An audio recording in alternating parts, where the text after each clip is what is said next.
వందల వేల కోట్లు సాయి ప్రసాద్ రెడ్డి చెప్పాలే.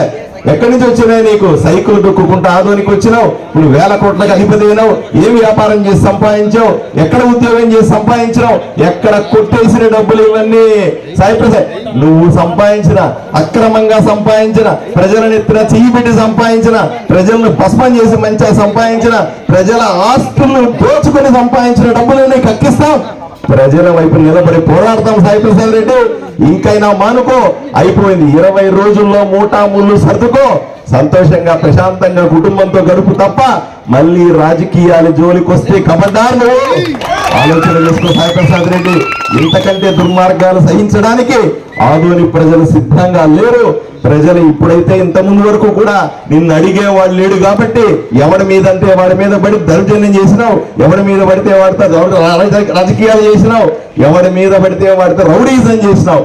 ఈ రోజు నేనున్నాను ఇక్కడ, నన్ను దాటుకొని పోవాలా ఎవరి మీద వెళ్ళాల్సి వచ్చినా సరే గుర్తుపెట్టుకో సాయి ప్రసాద్ రెడ్డి. రౌడీజం మానుకో, గూండాయిజం మానుకో, కబ్జాలు మానుకో, ప్రశాంతంగా ముక్కు మూసుకొని కృష్ణ రామ అని ఇంట్లో కూర్చో తప్ప ప్రజల జోలికి వస్తే ఒప్పుకోనని మీ అందరి ద్వారా ఆయనకి హెచ్చరిస్తా ఉన్నా.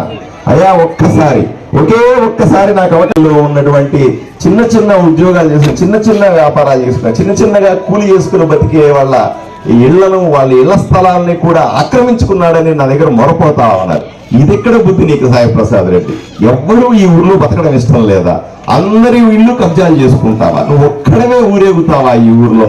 ఈ ఊర్లో ఎవరు కూడా ఆస్తులు సంపాదించకూడదు, చిన్న స్థలం పెట్టుకోకూడదు, సుఖ సంతోషాలతో ఉండకూడదు.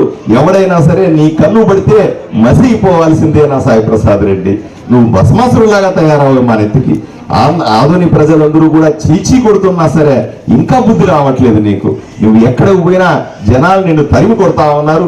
ఎక్కడ పోయినా సరే మా ఊర్లో మా ఇల్లు ఎందుకు కబ్జా చేసుకున్నావు, మా స్థలాలు ఎందుకు కబ్జా చేసుకున్నావు, మా బతుకులు ఎందుకు నాశనం చేస్తున్నామని శాపనార్థాలు పెడతా ఉన్నారు నీకు. అయినా బుద్ధి రాకుండా ఉంది నీకు. ఇబ్బంది పడాల్సింది ప్రజలారా, మీరెవ్వరూ ఇబ్బంది పడండి. కేవలం 20 రోజులు మాత్రమే సాయి ప్రసాద్ రెడ్డి ఉంటాడు. 20 రోజుల తర్వాత ఈ సాయి ప్రసాద్ రెడ్డి అనే వ్యక్తి ఉండడు, ఇతను ఎమ్మెల్యేగా ఉండడు. 20 రోజుల్లో నేను ఎమ్మెల్యే కాబోతా ఉన్నా. మీకు కావలసిన ఎవడెవడైతే కబ్జాలు చేసినాడో, ఎవడెవడైతే మీ ఇళ్ల మీదకి వచ్చినాడో వాళ్ళందరి తరిమి కొడతా.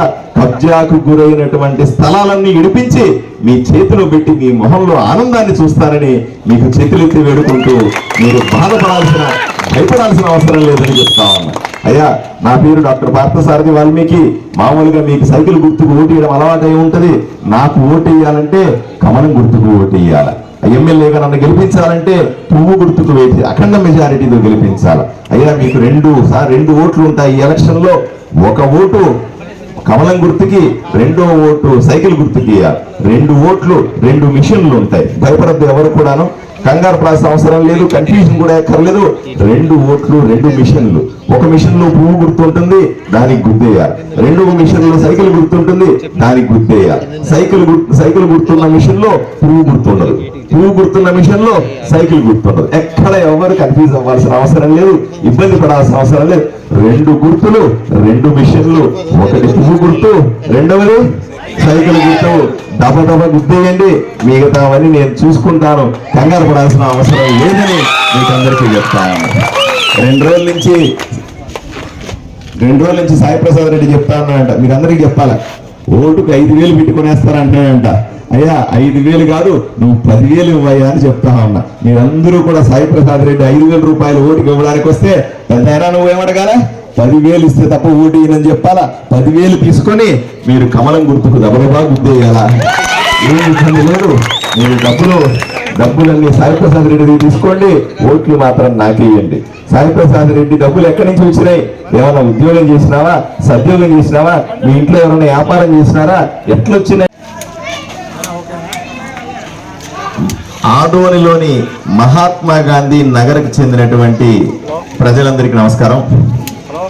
మహాత్మా గాంధీ నగర్లో ఉన్నటువంటి ప్రజలకు చెందిన కేంద్ర ప్రభుత్వానికి సంబంధించినటువంటి ఈఎస్ఐ హాస్పిటల్ పూర్తిగా పాడైంది, మూతపడింది, ఉపయోగంలో లేదు, డాక్టర్ లేరు, మందులు లేవు, ఏమీ లేదు. ఇక్కడ పూర్తిగా మూతపడేసి లాక్ చేసేవారు.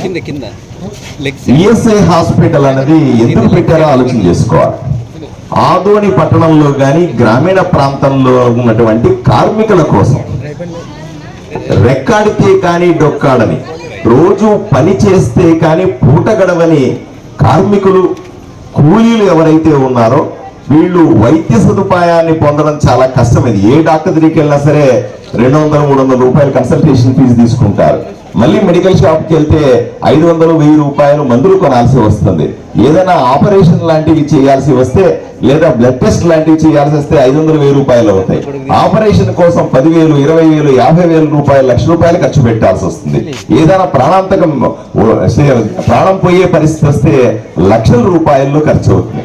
ఇవన్నీ ఉండకూడదని పూట గడవని పేదకు కూడా సైకిల్ దొక్కేవాడు, సైకిల్ రిక్షా దొక్కేవాడు కానీ, బండ్లు దోసుకునేవాడు కానీ, టీ షాపుల్లో పనిచేసేవాడు కానీ, కిరాణా షాపుల్లో పనిచేసేవాళ్ళు కానీ, రైతు కూలీలు అయితేనేమి, ఇంకేదన్నా చిన్న చిన్న పనులు చేసుకుని కార్మికులుగా ఉన్నటువంటి వీళ్ళందరికీ కూడా ఈఎస్ఐ హాస్పిటల్ అని మనం కేంద్ర ప్రభుత్వం దగ్గర నుంచి పెట్టి ఈ ఎకరాలలో పెద్ద ఎత్తున ఎప్పుడో ఎస్టాబ్లిష్ చేశారు. అది 40-50 సంవత్సరాల కిందట.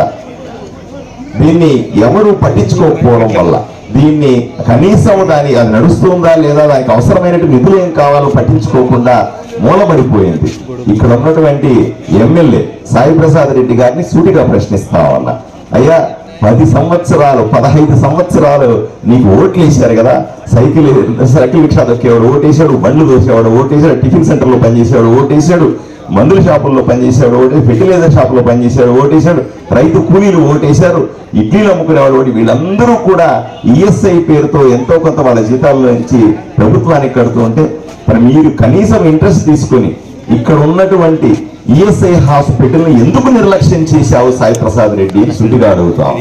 అయ్యా రాష్ట్ర ప్రభుత్వం దగ్గరికి వెళ్ళి, కేంద్ర ప్రభుత్వం దగ్గరికి వెళ్ళి, ఈఎస్ఐ హాస్పిటల్ మేనేజ్మెంట్ దగ్గరికి వెళ్ళి ఎందుకు మా కార్మికుల కోసం అవసరమైనటువంటి ఈఎస్ఐ హాస్పిటల్ని మూసేశావు అని ఎప్పుడన్నా నోరు తెరిచి అడిగినావా సాయి ప్రసాద్ రెడ్డి అని సూటిగా ప్రశ్నిస్తా ఉన్నా. ఈ ఎమ్మెల్యే ఈ ఊరికి పనికిరాడు, ఈ ఊరిలో ఉన్న కార్మికులకు పనికిరాడు, వాళ్ళ ఆరోగ్య సమస్యలు ఇస్తే పట్టించుకోవాలని ధ్యాస ఈ ఎమ్మెల్యేకి లేదు. ఇతను వృధా మనిషి అని ప్రజలందరూ అర్థం చేసుకోవాల్సింది. పైకి తోడు ఈ మధ్య కాలంలోనే ఎక్కడైనా కబ్జాకు గురవుతుందేమో అని చెప్పి ఈఎస్ఐ హాస్పిటల్ కి సంబంధించినటువంటి ప్రహరీ గోడ కట్టారు. అరే సిగ్గుందా లేదా మీకు? ఈ ఎమ్మెల్యే కానీ వైఎస్ఆర్సీపీ నాయకులకు కానీ ప్రహరీ గోడకు కూడా మీ వైఎస్ఆర్సీపీ రంగులు వేస్తారా? మీకేమైనా బుద్ధుందా అని అడుగుతా ఉన్నా. ఎవడబ్బ సొత్తని మీరు రంగులు వేసుకొని తిరుగుతా ఉన్నారు. చేతనైతే ఈఎస్ఐ హాస్పిటల్ ని మళ్ళీ ఓపెన్ చేసి ఉండాలా, ఇక్కడ ఉన్న కార్మికులకు పేదవాళ్ళందరికీ సేవ చేసి ఉండాలా.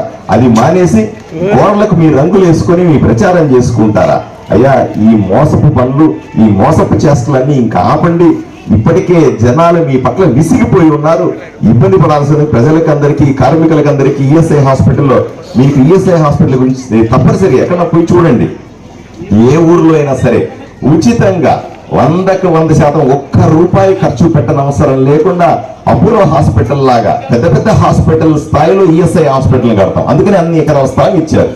దీన్ని నేను ఇక్కడ ఉన్నటువంటి కార్మికులకు, ఆదోని ప్రజలందరికీ నేను హామీ ఇస్తా ఉన్నాను. కూలీలు ఎవరైతే, కార్మికులు ఎవరైతే ఉన్నారో మీకందరికీ కూడా ఆరోగ్యానికి ఉపయోగపడే ఈఎస్ఐ హాస్పిటల్ ని నేను ప్రధానమంత్రి నరేంద్ర మోదీతో మాట్లాడి దాన్ని మళ్ళీ తెరిపిస్తాను.